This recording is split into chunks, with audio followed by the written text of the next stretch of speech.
কক্সবাজার শহরে বর্তমান সময়ের আতঙ্কের নাম ছিনতাই। এ শহরে গভীর রাতে নয়, দিন দুপুরেও ছিনতাইয়ের ঘটনা ঘটছে অহরহ। শুধু পুরুষরা নয়, নারীরাও ছিনতাইয়ের কবলে পড়ছে, হারাচ্ছে সর্বস্ব। ফলে আতঙ্কিত হয়ে পড়েছেন শহরবাসী। এদিকে গত দুদিনে পুলিশের অভিযানে প্রায় 12 জন চিহ্নিত ছিনতাইকারী আটক হয়েছে। ফলে সাধারণ মানুষ কি বলছেন সেটি আজকে আমরা জানবো, এবং সাধারণ মানুষের মাঝে স্বস্তি ফিরেছে কিনা সেটিও জানবো।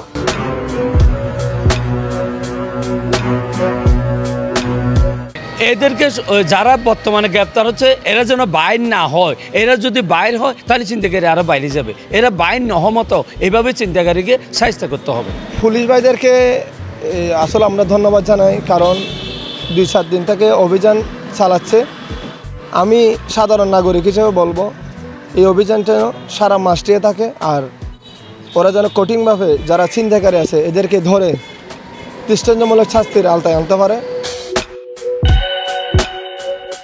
কর্মসংস্থানের অভাবের কারণে তো এই মিশুক গাড়ির অবস্থা, মিশুক গাড়ি অতিরিক্ত বেড়ে গেছে। তা আমি পুলিশ প্রশাসনকে রিকোয়েস্ট অনুরোধ করব যাতে আরও দ্রুত, যেখানে মানুষ আক্রান্ত হচ্ছে সেখানে দ্রুত শোনামাত্র যারা আক্রান্ত হচ্ছে তাদেরকে সেবা দেওয়ার জন্য। এখন ছিনতাইকারীদের গদফাদার থাকতে পারে, যদি সরকার যদি এবং পুলিশ প্রশাসন যদি সঠিকভাবে যদি করে তাহলে ওরা বের হতে পারবে না। ওদের গদফাদার ওদেরকে আজকে ধরলো, কালকে আবার আদালত থেকে জামিন নিয়ে চলে আসলো।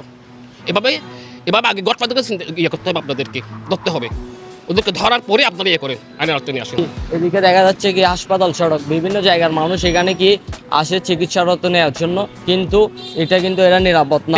এবং নারী চিন্তাকারীও হাসপাতালের সামনে, যেহেতু আমাদের বাসা হলো হাসপাতালের অপোজিটে, এই হাসপাতালের সামনেও অনেক নারী চিন্তাকারী দেখছি, অনেক মুরব্বী বৃদ্ধ মানুষ এদের মোবাইল টোবাইল নিয়ে যাচ্ছে, কি ওষুধ টষুধ কতগুলো দিয়ে।